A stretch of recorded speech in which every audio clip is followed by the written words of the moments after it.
Imaginez ceci. Une seule maison dans une rue tranquille du Colorado où vivaient, riaient et jouaient ensemble 12 enfants. Imaginez maintenant cette même maison des décennies plus tard, avec 6 de ses enfants perdus à jamais dans la folie. 2 morts de leurs propres mains et les autres dispersés comme du verre brisé à travers une nation qui refuse de reconnaître ce qui s'est réellement passé derrière ces murs blancs immaculés. Ceci n'est pas de la fiction. Ce n'est pas le scénario d'un film. C'est la réalité terrifiante et documentée de Hidden Valley Road à Colorado Springs, où la famille Galvin est devenue le cas le plus étudié d'Amérique concernant la maladie mentale génétique, et où la définition même de la santé mentale a été poussée jusqu'à son point de rupture. Avant de continuer avec l'histoire de la famille Galvin et leur descente dans un cauchemar que la science médicale essaie encore de comprendre, je vous demande d'appuyer sur le bouton d'abonnement et de me dire dans les commentaires de quel état vous regardez. Parce que ce qui est arrivé à cette famille pourrait arriver à n'importe qui, n'importe où. Et les implications de leur histoire vous hanteront longtemps après la fin de cette vidéo. Ce que vous allez entendre remet en question tout ce que nous croyons savoir sur l'esprit humain, les liens familiaux et la fine frontière entre la normalité et l'effondrement psychologique complet.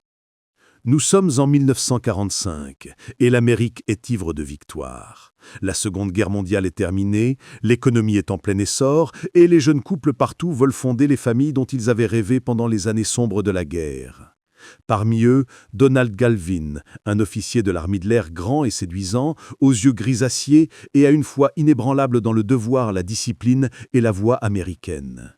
Il venait d'épouser Mimi Blay, une femme belle et intelligente issue d'une riche famille texane qui partageait sa vision de créer ensemble quelque chose d'extraordinaire. Les jeunes mariés s'installèrent à Colorado Springs, où l'air vif de la montagne et le ciel bleu infini semblaient promettre des possibilités illimitées. Le poste de Donald à l'Académie de l'armée de l'air était prestigieux et sûr, tandis que Mimi s'investissait avec une intensité presque effrayante dans son rôle d'épouse modèle. Elle voulait créer non seulement un foyer, mais une véritable œuvre d'art de la vie familiale américaine, l'envie de tous les voisins de la rue. Et créer, ils le firent. Entre 1945 et 1965, Mimi donna naissance à 12 enfants en succession rapide, 10 garçons et 2 filles. L'aîné Donald Jr. arriva en 1945, suivi de James, John, Brian, Michael, Richard, Joseph, Mark, Matthew, Peter, Margaret et enfin Marie en 1965. Aux yeux des autres, la maison des Galvin sur Hidden Valley Road ressemblait à une peinture de Norman Rockwell. Les enfants étaient beaux, athlétiques et brillants. Donald père entraînait la petite ligue et fut nommé père de l'année par une organisation civique locale.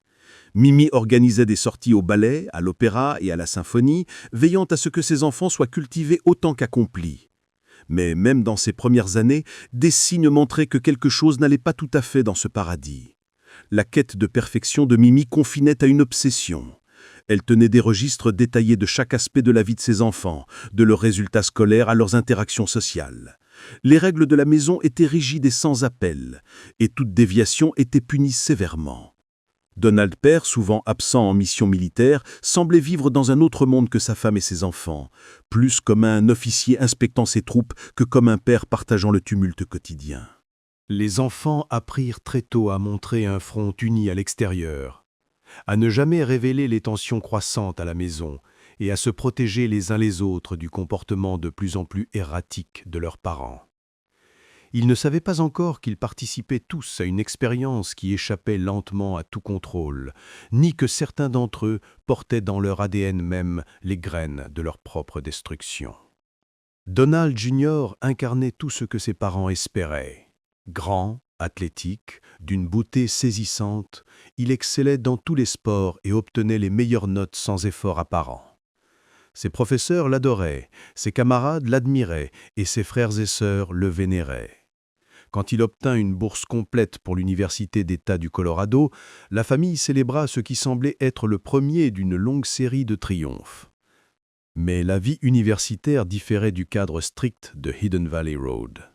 Dès sa première année, Donald Jr. commença à montrer des signes d'instabilité. Ses colocataires remarquèrent des comportements étranges. Il restait éveillé plusieurs jours d'affilée, arpentant les couloirs en marmonnant sur des messages cachés dans ses manuels. Convaincu que ses professeurs le testaient pour un programme secret du gouvernement et que son téléphone était sur écoute, il glissa peu à peu dans la paranoïa. Le point de rupture survint lors d'un feu de joie à l'automne 1963. Sans prévenir, Donald Jr. retira sa chemise et sa camisole et sauta dans les flammes. Tiré de justesse, brûlé au bras et à la poitrine, il murmurait seulement des propos incohérents sur des rituels de purification et des messages des esprits du feu. L'incident fut étouffé grâce aux connexions militaires de son père. Ramené à la maison, Donald Jr. continua à sombrer. Il disparaissait des heures durant pour être retrouvé figé dans le jardin, fixant le ciel avec intensité. Il parlait de codes secrets dans les nuages et de voix de guerriers anciens l'appelant depuis les montagnes. Une fois, sa sœur Margaret le surprit en train d'étrangler le chat de la famille en pleurant. Il me l'a dit, c'était la seule façon d'arrêter les messages. La vie familiale devint une attente angoissée. Quel Donald Jr. allait apparaître aujourd'hui, le charmant ou le dangereux? Même Mimi finit par reconnaître que l'amour familial ne suffisait plus. En 1965, Donald Jr. épousa June, une jeune femme douce et naïve, séduite par ses rares périodes de normalité. Mais son mariage bascula vite en cauchemar. Persuadé qu'elle faisait partie d'un complot, il l'accusait d'empoisonner sa nourriture, de manipuler ses affaires et de communiquer avec ses ennemis. Violent, imprévisible, il la terrorisa.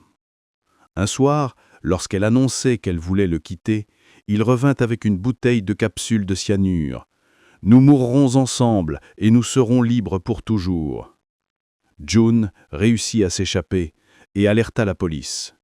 Donald Jr. fut arrêté et interné à l'hôpital d'État du Colorado, où il reçut un diagnostic de schizophrénie paranoïde. Mais ce n'était que le début du cauchemar. Ses frères commencèrent à montrer les mêmes symptômes. James, le second fils, brillant et spirituel, sombra lentement dans la paranoïa et la cruauté. Enfermé dans sa chambre tapissée de coupures de journaux reliées entre elles par des fils, il se mutilait pour faire taire les voix. Puis, il tourna sa violence vers ses jeunes sœurs Margaret et Mary, qu'il soumit à des abus sexuels et à des rituels délirants. Brian, le quatrième fils, bascula encore plus brutalement.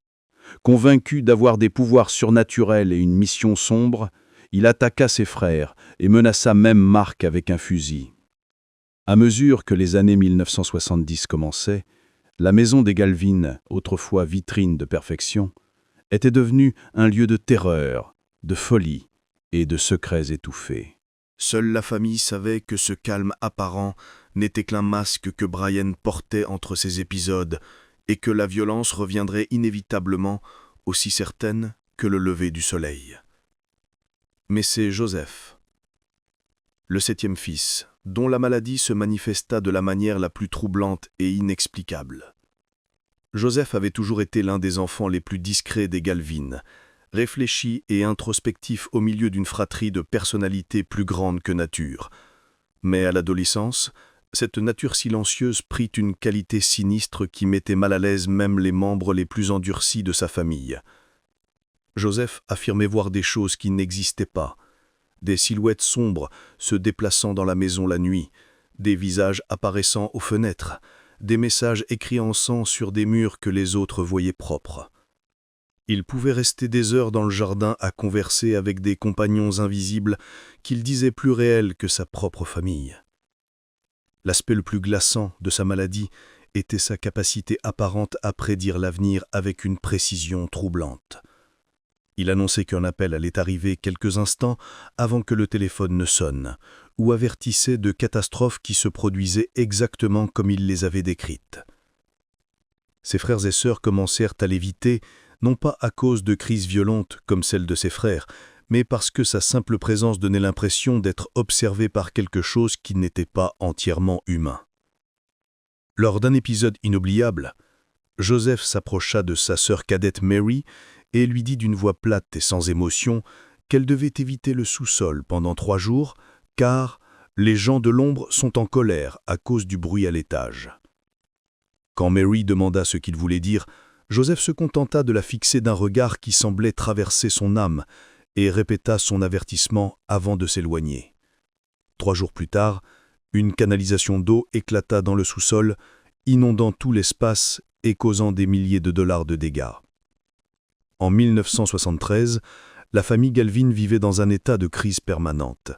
6 des 10 garçons avaient désormais été diagnostiqués avec diverses formes de maladies mentales, principalement la schizophrénie. La maison de Eden Raleigh Road était devenue une porte tournante d'hospitalisation, de visites de police et de tentatives désespérées de maintenir une façade de vie normale. Mimi avait vieilli de plusieurs décennies en quelques années. Son apparence autrefois impeccable était désormais marquée par l'épuisement et la détresse de devoir gérer plusieurs enfants gravement malades tout en essayant de protéger ceux qui restaient sains.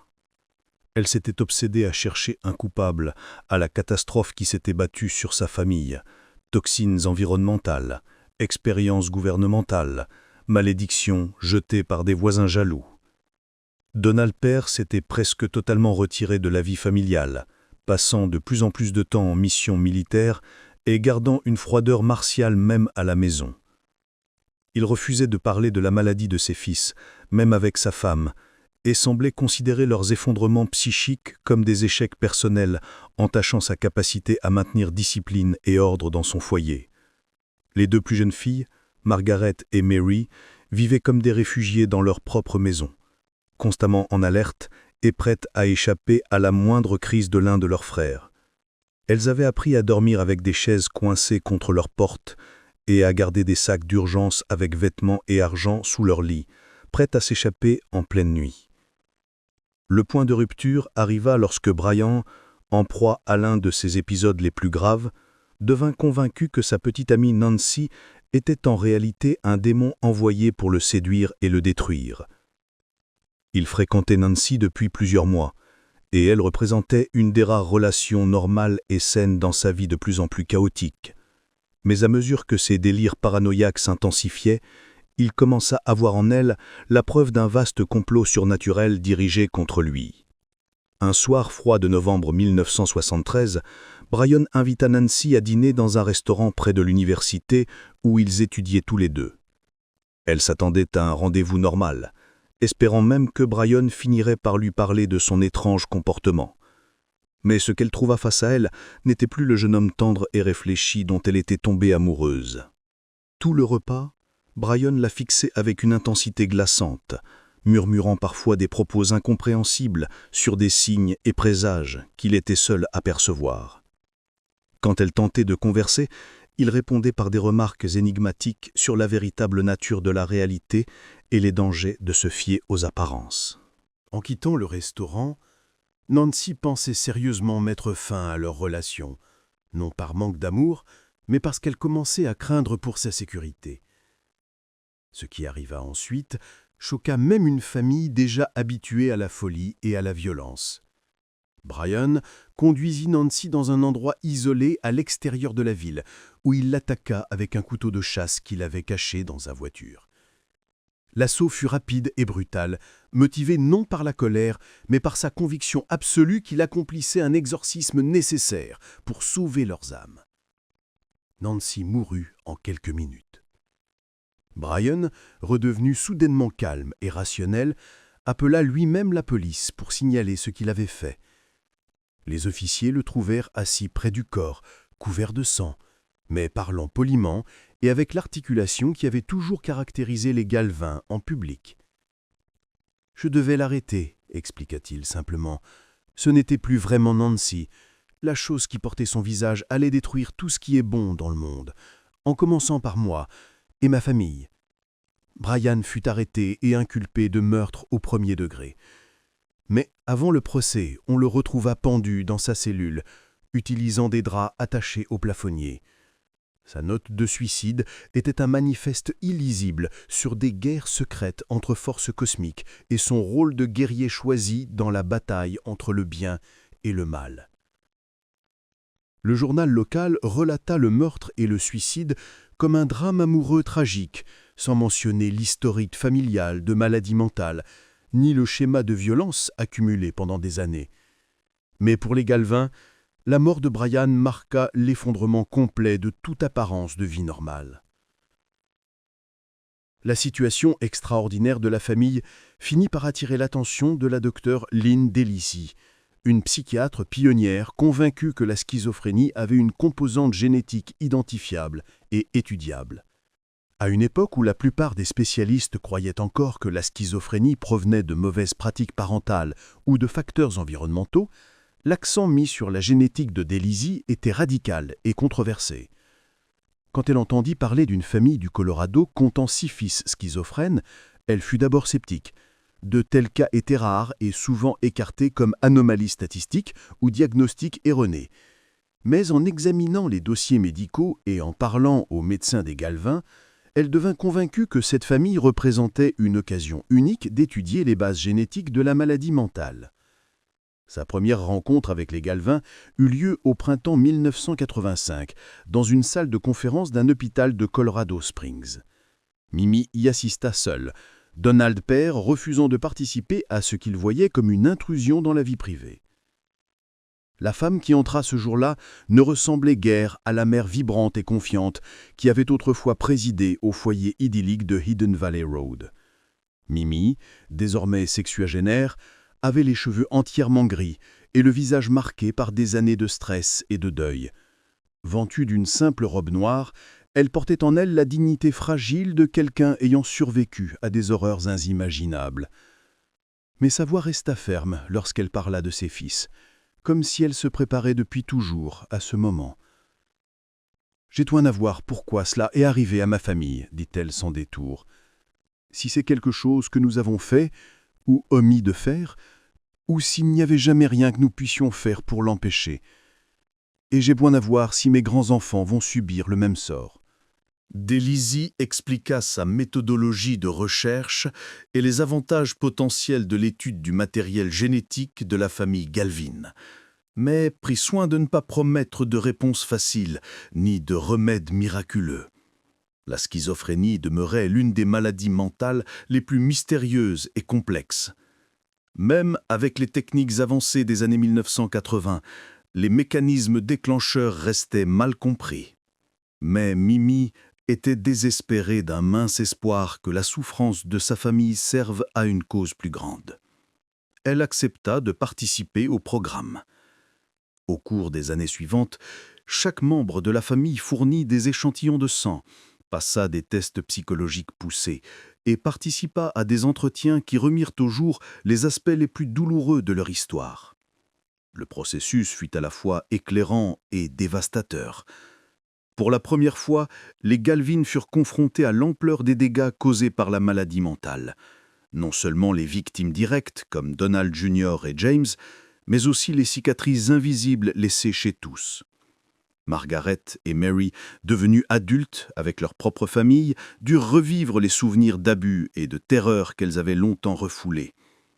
Les frères non malades vivaient dans la peur constante que leur santé mentale ne soit qu'un sursis, qu'une bombe génétique semblable à celle de leurs frères ne finisse par exploser en eux.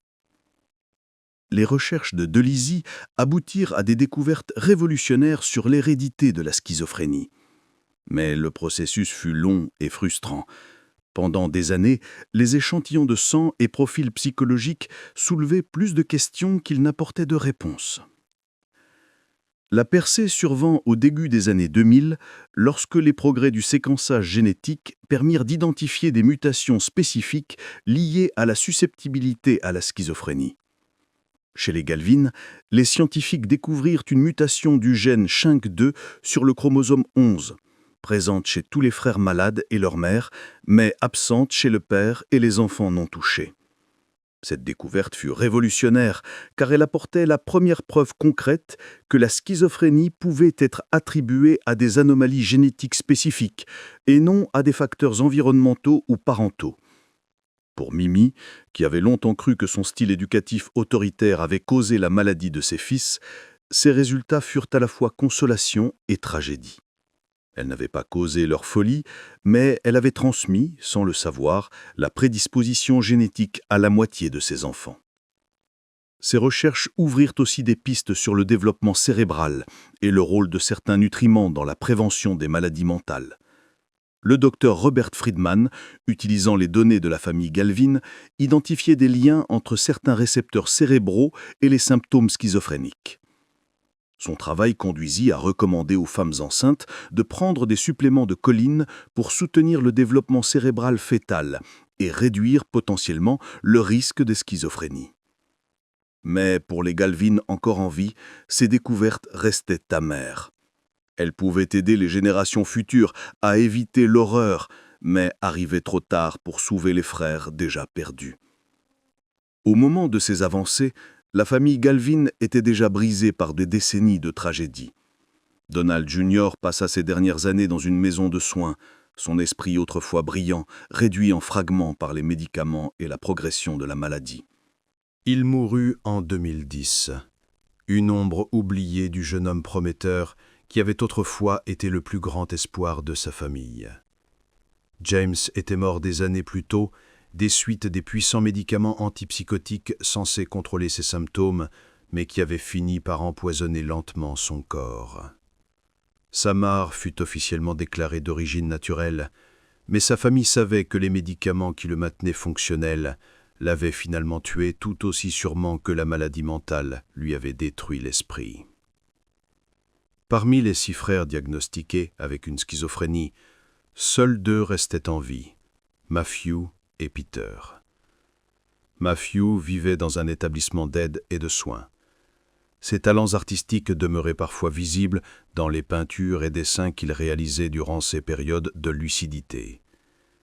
Peter avait passé des décennies à entrer et sortir d'institutions, son diagnostic oscillant entre schizophrénie et troubles bipolaires, les médecins peinant à cerner exactement la nature de sa maladie mentale.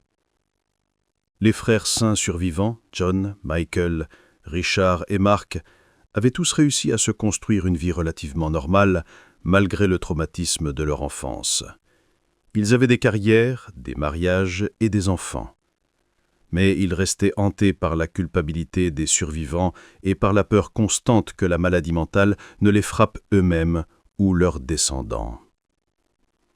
Margaret et Mary, les 2 sœurs qui avaient enduré des années d'abus et de terreur, entretenaient peut-être la relation la plus complexe avec l'héritage familial. Toutes 2 étaient devenues militantes pour la sensibilisation à la santé mentale et la recherche, canalisant leur douleur dans l'aide à d'autres familles confrontées à des défis similaires. Mais elles luttaient aussi contre les effets persistants du traumatisme de l'enfance et l'impossible tâche de maintenir des liens avec des frères qui les avaient à la fois protégés et terrorisés. Alors que l'on pensait avoir tout vu, l'horreur sur Hidden Valley Road s'intensifiait encore. Si cette histoire te donne des frissons, partage cette vidéo avec un ami qui aime les mystères sombres. Clique sur j'aime pour soutenir notre contenu et n'oublie pas de t'abonner pour ne jamais manquer d'histoires comme celle-ci. Découvrons ensemble la suite. L'histoire de la famille Galvin prit un autre tournant dévastateur au printemps 2001, lorsque James, qui vivait dans une maison de groupe supervisée après des années d'institutionnalisation, fut retrouvé mort dans sa chambre d'une apparente surdose de ses médicaments psychiatriques. L'enquête officielle conclut que James s'était embrouillé dans son planning de prise et avait ingéré plusieurs jours de comprimés d'un coup. Une tragédie, mais pas rare chez les patients atteints de maladies mentales sévères. Mais sa sœur Marie, qui avait maintenu une relation avec James malgré les abus qu'il lui avait infligés, soupçonna que sa mort n'avait pas été entièrement accidentelle.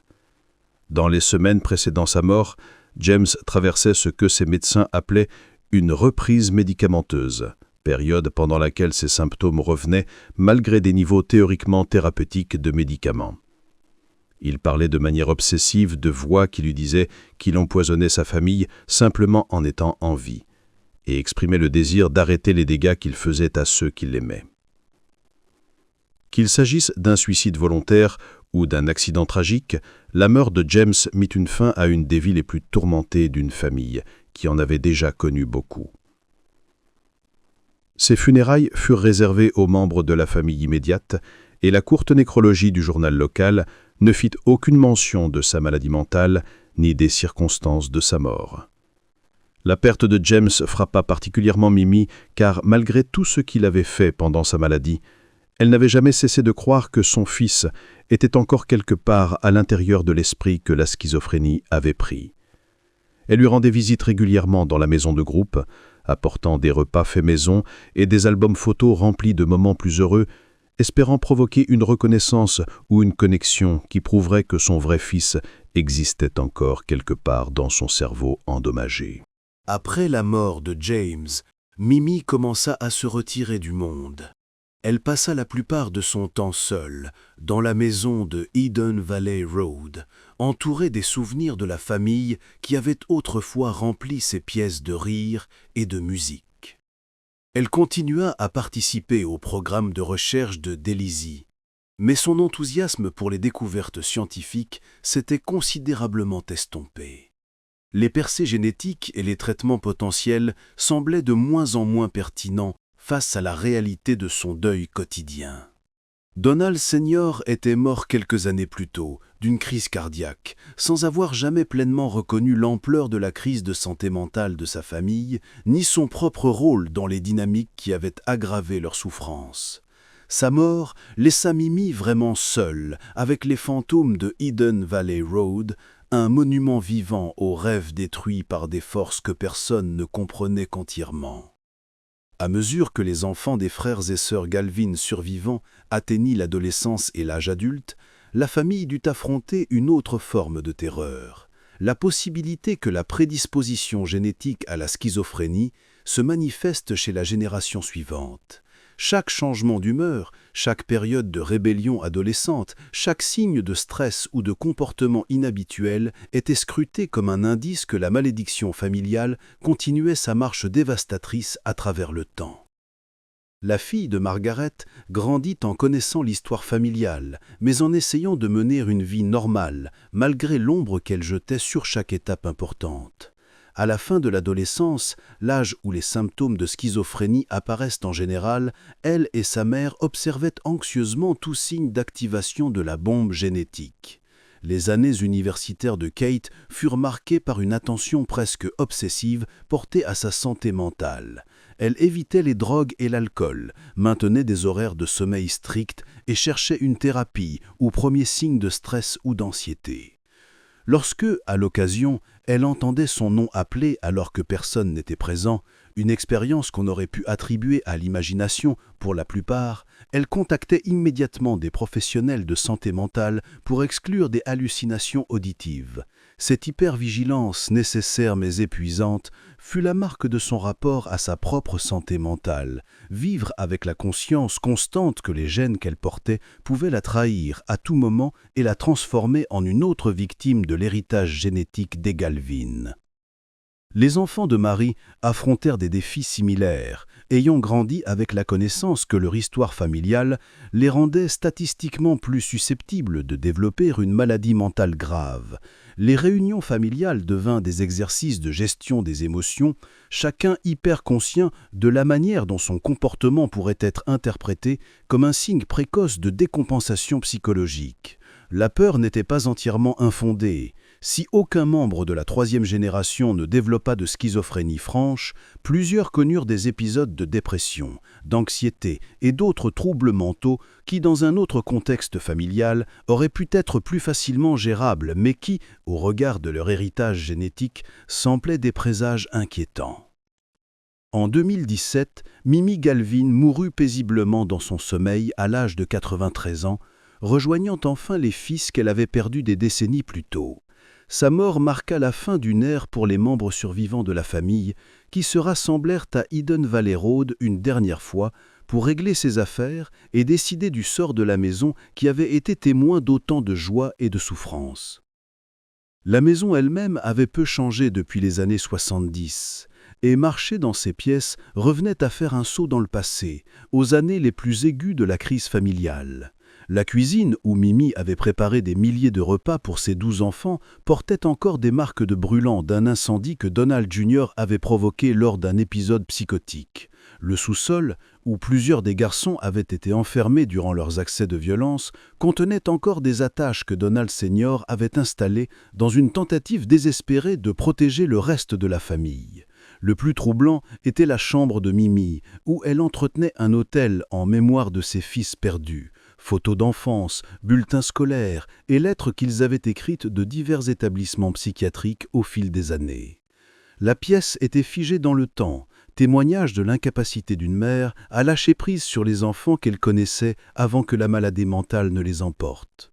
Les membres survivants de la famille décidèrent finalement de vendre la maison, mais pas avant d'en avoir documenté le contenu pour les chercheurs qui continuaient à étudier le cas des Galvin. Chaque pièce fut photographiée, chaque document catalogué et chaque meuble examiné à la recherche d'indices expliquant comment 12 enfants avaient vécu si proches les uns des autres alors que la moitié succombait à la folie. L'héritage scientifique de la participation des Galvin à la recherche psychiatrique continue aujourd'hui d'influencer le traitement de la santé mentale et le conseil génétique. Les découvertes issues de l'étude de leur ADN ont contribué à une meilleure compréhension du développement de la schizophrénie et ont guidé de nouvelles approches de prévention et de traitement qui ont aidé incomptables familles à éviter des tragédies similaires. Mais pour les frères et sœurs Galvin survivants, les avancées scientifiques restaient un maigre consolat face à l'acoût humain de leur contribution aux connaissances médicales. Ils avaient participé pendant des décennies à des études, se soumettant à des tests invasifs et à des entretiens douloureux dans l'espoir que leur souffrance puisse préserver d'autres familles. Les découvertes génétiques qui en résultèrent ont effectivement fait avancer la psychiatrie, mais elles sont arrivées trop tard pour sauver les 6 frères perdus à la maladie mentale.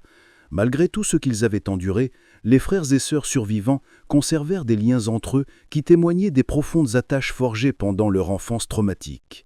Ils se réunissaient régulièrement pour se rappeler de leurs frères disparus, non comme des hommes violents et malades, mais comme les enfants qu'ils étaient avant que la schizophrénie ne les emporte. Ces réunions familiales étaient des moments complexes, mêlant amour et deuil à parts égales. Les frères et sœurs partageaient des souvenirs des exploits sportifs de Donald Jr., du talent musical de James et de la nature douce de Brian lors de ces périodes lucides. On riait des blagues d'enfance et des vacances familiales, en évitant soigneusement les souvenirs plus sombres qui pouvaient encore les traumatiser des décennies plus tard. Cependant, la présence tacite de leurs frères morts et brisés planait sur chaque réunion comme une ombre. Des chaises vides à table rappelaient ceux qui auraient dû être là, et les conversations s'interrompaient parfois, plongées dans un silence pesant lorsqu'un souvenir précis ramenait le passé avec une intensité accablante. Margaret eut sans doute le plus de difficultés lors de ces réunions, car ses souvenirs d'enfance étaient profondément contaminés par le trauma. Elle avait aimé ses frères ardemment pendant leur période de santé, mais avait aussi vécu dans la terreur durant leurs épisodes psychotiques. La dissonance cognitive de pleurer des personnes qui l'avaient à la fois protégée et victimisée créait un bardeau psychologique auquel aucune thérapie ne semblait pouvoir complètement soulager. Mary, la plus jeune, avait développé un mécanisme d'adaptation différent. Elle était devenue l'historienne officieuse de la famille, collectionnant photographies, documents et récits de leur passé commun, afin de préserver les souvenirs positifs aux côtés des traumatismes. Son domicile était rempli d'albums soigneusement organisés, qui racontaient l'ascension et la chute de la famille Galvan, des premières photos des 12 beaux enfants jouant dans leur jardin du Colorado, aux photographies institutionnelles finales de frères devenus étrangers à eux-mêmes et à leurs proches. Les frères survivants, John, Michael, Richard et Mark, avaient chacun trouvé leur manière de gérer la culpabilité des survivants qui accompagnait le fait d'avoir échappé à la malédiction génétique de la famille. John était devenu un homme d'affaires prospère, canalisant son besoin de contrôle dans la construction d'une entreprise employant des centaines de personnes. Michael s'était consacré à ses enfants, déterminé à leur offrir l'enfance stable et aimante qui lui avait été volée à lui et à ses frères et sœurs. Richard entretenait sans doute la relation la plus complexe avec l'héritage familial. Il avait présenté des signes précoces de maladie mentale pendant son adolescence, mais avait réussi à éviter l'effondrement total qui avait emporté ses frères. Il vivait avec la conscience constante que sa santé mentale pouvait n'être qu'un répit temporaire, que la prédisposition génétique à la schizophrénie pouvait s'activer malgré le fait qu'il ait atteint l'âge mature sans épisode psychotique majeur. Mark, l'un des plus jeunes garçons, avait été témoin de l'ensemble de la descente de la famille dans le chaos alors qu'il était encore trop jeune pour en comprendre pleinement la portée. Ses souvenirs d'enfance étaient un mélange confus d'activités familiales apparemment normales et d'incidents terrifiants qu'il avait appris à rester en alerte, même dans des situations a priori sûres. L'impact de la crise de santé mentale des Galvan s'étendait bien au-delà des membres directs de la famille. Amis, voisins, partenaires amoureux et collègues avaient été affectés, ayant été témoins de différents aspects de la tragédie. Dans les années 1960 et 1970, Colorado Springs restait une communauté relativement petite, où tout le monde connaissait les affaires de tout le monde, et les problèmes des Galvan avaient été impossibles à dissimuler complètement, malgré leurs tentatives désespérées de maintenir une façade de normalité. D'anciens professeurs des écoles locales se souvenaient de Donald Jr., James et Brian comme des élèves brillants et prometteurs, dont le potentiel avait été détruit par des forces incomprises à l'époque. Ces éducateurs portaient eux aussi un fardeau de culpabilité et d'incompréhension, se demandant s'ils n'avaient pas manqué des signes avant-coureurs qui auraient pu mener à une intervention plus précoce et à des issues différentes. Les jeunes femmes ayant fréquenté les frères Galvan, durant la fin de leur adolescence et leur vingtaine, avaient leurs propres souvenirs traumatiques à surmonter. Plusieurs avaient vécu des épisodes effrayants qu'elles avaient d'abord attribués à de la jalousie ou au stress, pour découvrir des années plus tard qu'elles étaient en fait témoins des premiers étages d'une maladie mentale sévère. La famille de Nancy, en particulier, fut dévastée non seulement par son meurtre, mais aussi par la réalisation que le jeune homme charmant qu'elles avaient accueilli chez eux était capable d'une telle violence. Ses parents passèrent des années à chercher des signes précurseurs qu'ils auraient pu manquer, des explications qui auraient peut-être permis de protéger leur fille d'un destin qui semblait surgir de nulle part. La communauté élargie de Colorado Springs peina à donner du sens à une tragédie qui remettait en question leurs certitudes concernant la maladie mentale, la dysfonction familiale et la fiabilité des apparences. Les Galvan avaient longtemps été érigés en exemple de réussite familiale américaine, ce qui rendit leur chute d'autant plus choquante et difficile à admettre. Les professionnels de la santé mentale locaux durent confronter les limites de leur savoir et de leurs approches thérapeutiques face à une famille défiant la compréhension conventionnelle. Les interventions standards, efficaces pour des patients isolés, semblaient complètement insuffisantes lorsqu'il s'agissait de la situation où la moitié des enfants d'une même famille étaient simultanément en crise psychiatrique sévère. En 2020, l'auteur Robert Kolker publia le livre Hidden Valley Road, un récit complet de l'histoire de la famille Galvan qui porta leur cas à l'attention nationale pour la première fois. La publication du livre marqua un tournant dans la façon dont les membres survivants se rapportaient à leur histoire, les transformant de victimes privées d'une tragédie génétique en militants publics pour la sensibilisation à la santé mentale et pour la recherche. Le processus de coopération avec Kolker avait été à la fois thérapeutique et retraumatisant pour les survivants.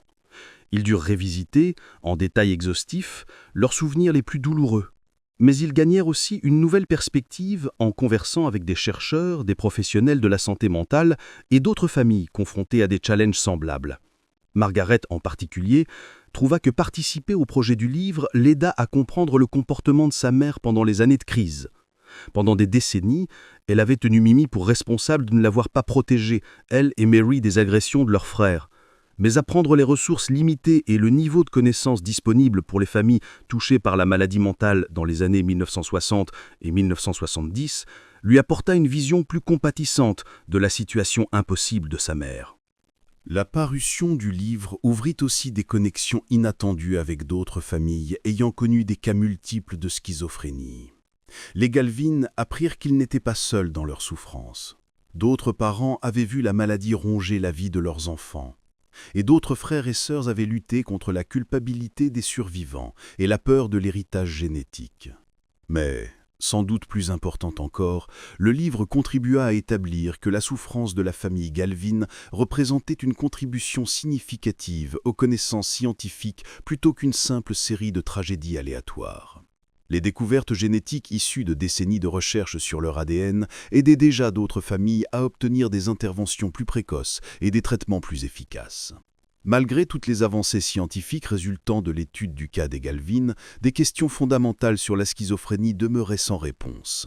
Les chercheurs ne comprennent toujours pas complètement pourquoi certaines personnes prédisposées génétiquement développent la maladie tandis que d'autres restent en bonne santé, ni pourquoi les symptômes se manifestent de façon si différente selon les patients. Les membres survivants de la famille Galvin continuent à participer à des études de recherche en cours, fournissant des informations médicales actualisées et des échantillons d'ADN au fur et à mesure que de nouvelles technologies apparaissent. Ils le font non pas parce qu'ils s'attendent à bénéficier personnellement des futures découvertes, mais parce qu'ils espèrent que leur coopération continue pourra empêcher d'autres familles de connaître une dévastation semblable. Matthew et Piper, les deux frères survivants atteints de schizophrénie, résident toujours dans des établissements d'aide et de soins où ils reçoivent une prise en charge 24 heures sur 24. Matthew montre parfois des éclairs du talent artistique qu'il avait distingué lorsqu'il était jeune, créant des peintures et des dessins qui laissent entrevoir la personne qu'il aurait pu être dans d'autres circonstances. L'état de Peter s'est quelque peu stabilisé avec l'âge. Il est en mesure d'entretenir des contacts limités avec ses frères et sœurs lors de visites supervisées. La question de ce qui déclenche la schizophrénie chez des individus génétiquement vulnérables reste l'un des mystères les plus importants non résolus en psychiatrie. Facteurs environnementaux, stress, consommation de drogue et expériences traumatiques semblent tous jouer un rôle dans la transformation d'une vulnérabilité génétique en maladie active, mais les mécanismes exacts restent flous. Pour la famille Galvin, cette incertitude signifie que la menace de la maladie mentale plane toujours sur la génération suivante, comme une épée suspendue par le fil le plus fin. Kate et les autres petits-enfants vivent avec la conscience qu'ils portent des gènes qui pourraient les trahir à tout instant, les transformant de jeunes adultes en bonne santé, en patients aux prises avec l'une des maladies mentales les plus dévastatrices connues de la science. Les découvertes scientifiques issues de l'étude de la famille Galvin ont coûté un prix humain presque inimaginable. 6 jeunes hommes prometteurs ont perdu leur esprit, leur avenir et finalement leur vie à une maladie que la médecine peine encore à comprendre. 2 parents ont vu leur drame américain soigneusement construit se transformer en cauchemar de violence, de folie et de mort. 4 frères survivants portent des cicatrices psychologiques qui ne guériront jamais complètement. Et 2 sœurs ont enduré des années d'abus qui ont chaque aspect de leur vie d'adulte.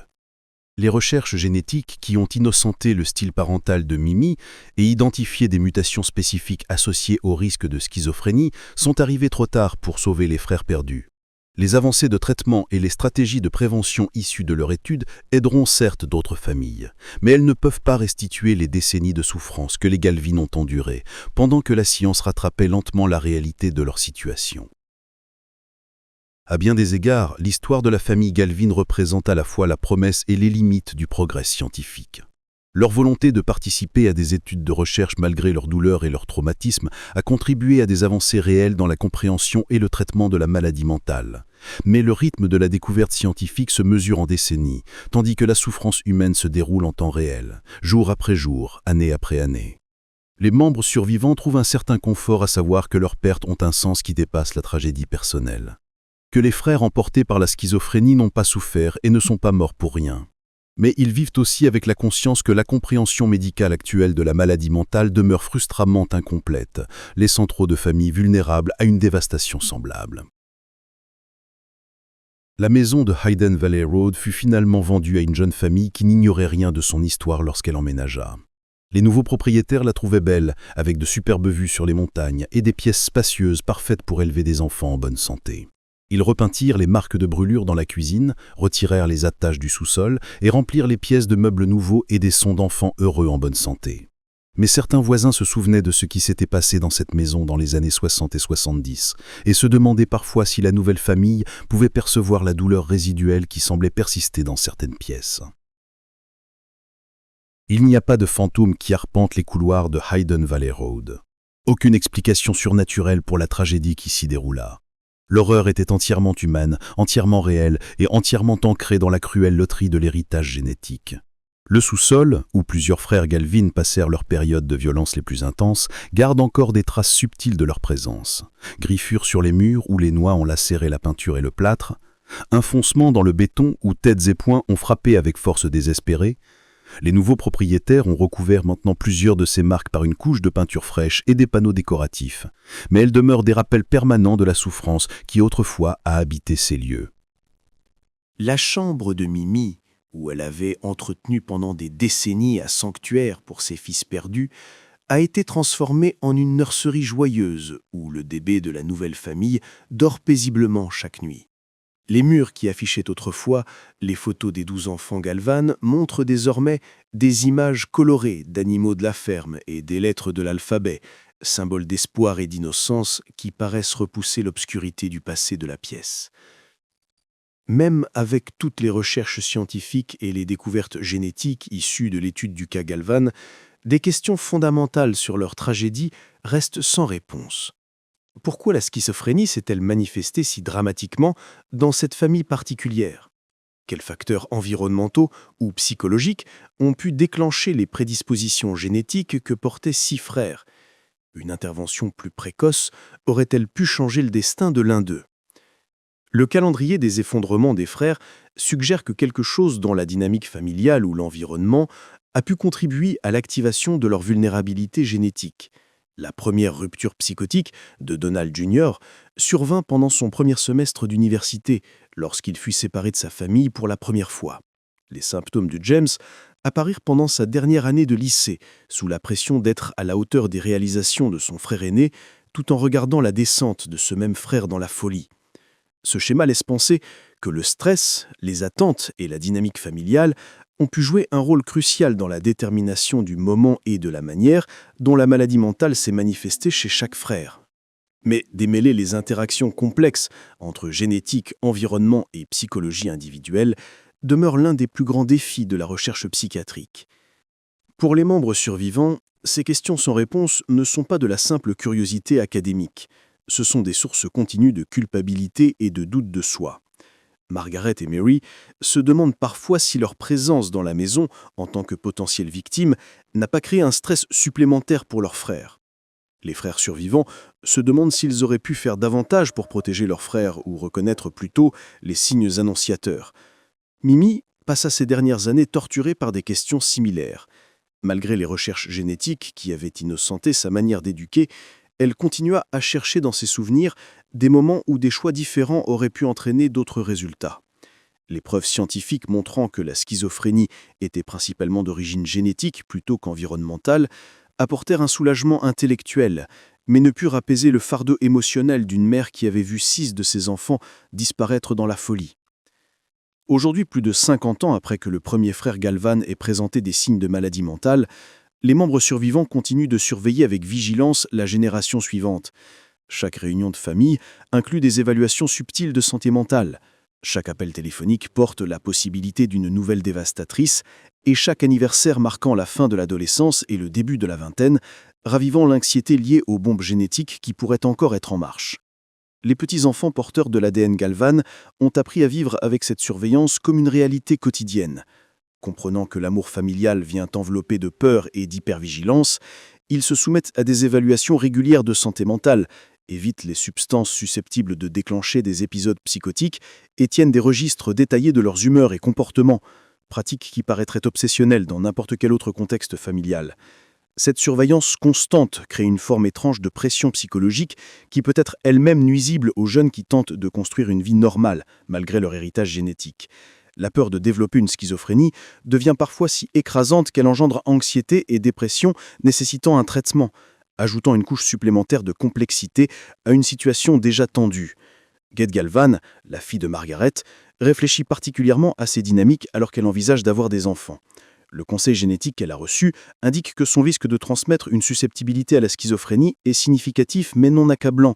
Pourtant, la décision lui paraît d'un poids impossible à porter compte tenu de l'histoire familiale. La question d'avoir des enfants, en sachant que ceux-ci pourraient hériter des mêmes vulnérabilités génétiques qui avaient détruit 6 de ses oncles, représente une complexité morale que les générations précédentes n'auraient jamais imaginée. La science a apporté aux Galvan la connaissance de leurs risques génétiques, mais elle n'a pas rendu ces décisions plus faciles. Ce mystère nous montre à quel point la frontière entre raison et folie est fine, et comment la génétique peut changer le destin de façons apparemment cruelles et arbitraires. Qu'est-ce que tu penses de cette histoire? Crois-tu que tout a été révélé? Laisse ton commentaire ci-dessous. Si cette histoire t'a plu et que tu veux d'autres récits horrifiques, abonne-toi, active la cloche de notification et partage avec quelqu'un qui aime les mystères. À la prochaine vidéo.